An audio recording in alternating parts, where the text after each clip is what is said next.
Columbus, Ohio, 1:55 a.m., April the 1st, 2006.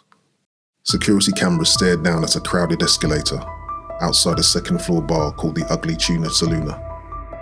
We see 27-year-old medical student Brian Shaffer laughing with two women, waving, turning toward the entrance, and then nothing. The cameras catch everyone leaving, everyone but Brian. No evidence of a fight, no frantic phone calls, no body. A man walks into a bar and somehow vanishes from a place covered in cameras. Today we trace Brian's final hours, the impossible CCTV puzzle, and the many theories that still remain. This is the case of Brian Shaffer.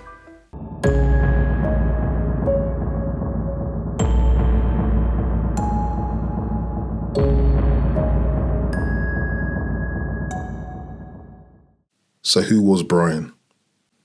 By all accounts, he was bright, goofy, and grounded.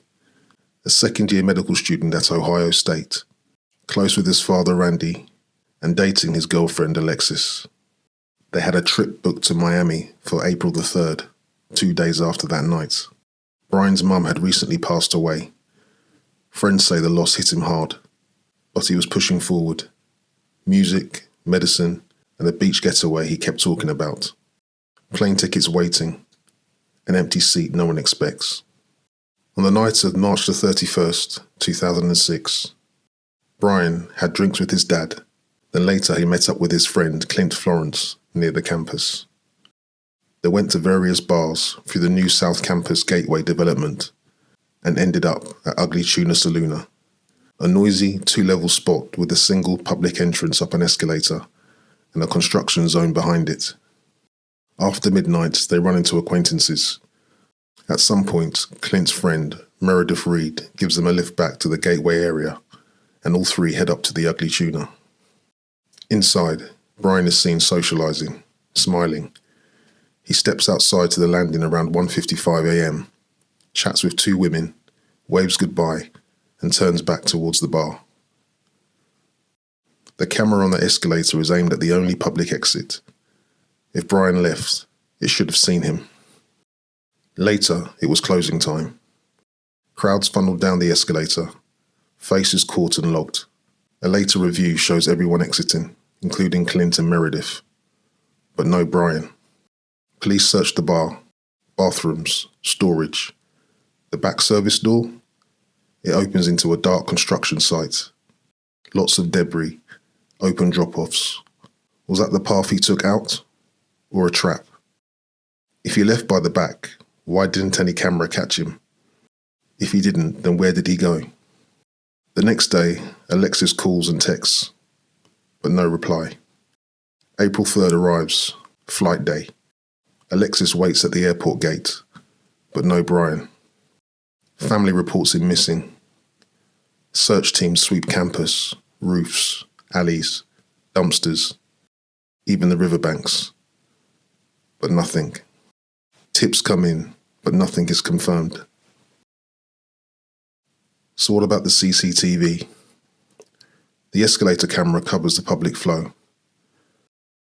The bar interior cameras show Brian re-entering, but not leaving. The rear service exit had no consumer camera pointed directly on it. Outside, the zone was under construction. So maybe two possibilities. One, he left and was somehow missed by the main camera, blocked by a crowd, an awkward angle. Maybe he wore someone's hat or jacket. Investigators tried to match every exit frame, but none fit Brian. Or two, he left via the back into the construction area, then either found a route to the street or suffered a misadventure where no camera looked. In a brand new development bristling with surveillance, the blind spot is exactly where a person could disappear. So maybe this is possible. However, if it was, no body was ever found.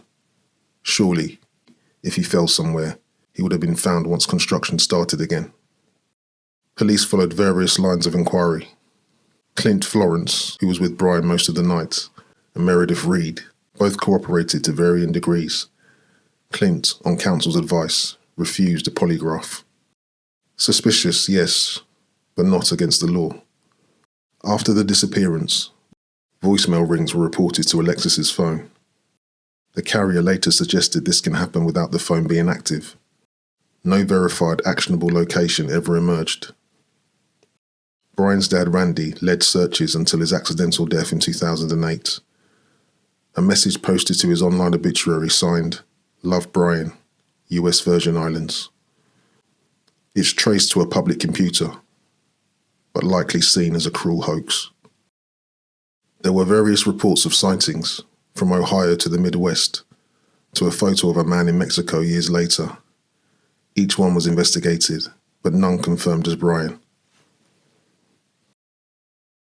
So what are the theories that we have? 1. Construction misadventure.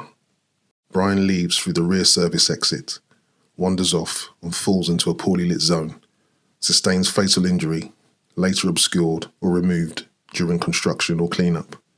The arguments for: this fits the camera gap, and that zone was hazardous at night. Arguments against: extensive searches later turned up nothing definitive. If his remains were there, they're unlikely to have been perfectly erased. There would have been some DNA or some evidence. Theory 2. A river accident. He makes it out, becomes disorientated, and falls into the water. Arguments for: he had been drinking quite late into the early morning. It was a cold night. He could have left without anyone seeing, and falling into the river is possible. Arguments against: intensive water searches were done. Bodies tend to surface, though not always. Considering the amount of searching of that river, it's very unlikely that he fell in. Theory 3. Foul play outside the gateway. He leaves by the back route or missed by the cameras. Somehow he encounters the wrong person or people and is harmed elsewhere. Arguments for: this explains the lack of in-bar evidence.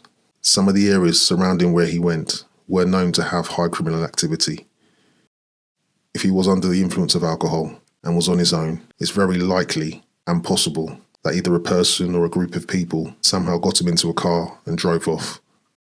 Arguments against: he had no known enemies, and there's been no credible confessions or physical trail.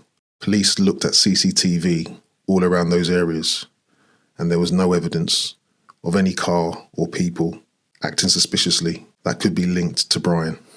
No one has come forward, and known criminals in the area have been looked into. Theory 4.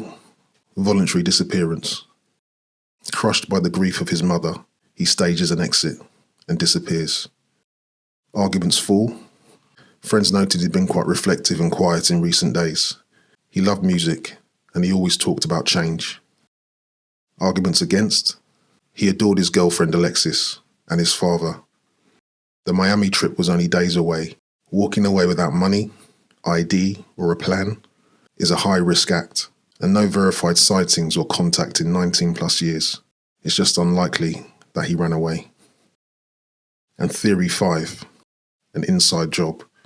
He never left the bar. Maybe he got into an altercation. Maybe he was hurt inside the bar, killed and hid, and then later smuggled out in a keg or a service elevator or a staff corridor, or he was harmed in a space the search missed. Arguments for: this solves a no-exit paradox and explains why he's not been picked up on any CCTV. Arguments against: police combed the premises, forensic tests were taken, and there was no evidence. How could someone kill him inside the club and there be no witnesses? It just doesn't seem plausible. What makes no sense is the camera paradox. He definitely went in, but he was never seen coming out. The clean scene. There was no struggle, no blood trail, no wallet or phone or breadcrumb. No credible digital footprint since. In true crime, cameras usually solve the mystery. But here they are the mystery. So if we look at the short timeline, in the evening on March the 31st, he had drinks with his dad. He meets Clint and goes to various bars. After midnight, Meredith drives him to the gateway. They go up to the Ugly Tuna. 1:55 a.m. Brian is caught on camera at the landing, talking. He turns and goes back inside. 2 a.m. The crowds exit. Cameras catch everyone except Brian. April the 3rd. He misses his flight to Miami. A missing person report escalates. Then weeks and months. Searches, CCTV scrub, and nothing. So what do we think really happened? We know that there was a stairwell and elevator that went down to the first floor service area near the Ugly Tuna's entrance. In the footage, we can see Brian was heading towards that direction. It's possible that he could have gone down that stairwell unnoticed. There are lots of various businesses on the ground floor that may have kept their back doors open. Brian easily could have walked through any of those doors and out onto the front. We know that not all the cameras were working on the ground floor. While it might be a perfect coincidence, it's still possible. Now, if we presume that Brian managed to get out of the building without being seen, what happened to him next? Two things may have happened. One, Brian, under the influence, may have stopped somewhere to sleep. Maybe he got into a dumpster. The actual search for Brian didn't start happening till after he missed his flight to Miami. So it's possible that those dumpsters were emptied and all evidence of Brian was destroyed. That doesn't explain the pings to his phone. Technology wasn't the best back then, so maybe there was a glitch in the system. The other possibility is that Brian was taken by some people, maybe put into a car for the purposes of robbing him, but it went wrong, and then they got rid of his body. This is possible, but it relies on one or more people keeping that secret, and secrets are rarely always kept. Brian Shaffer was a son, a partner, a friend, with tickets in his pocket and summer on his mind. Someone somewhere knows how one man can walk into a bar and never come out. Until that person speaks, this isn't just a riddle, it's a family waiting for an answer.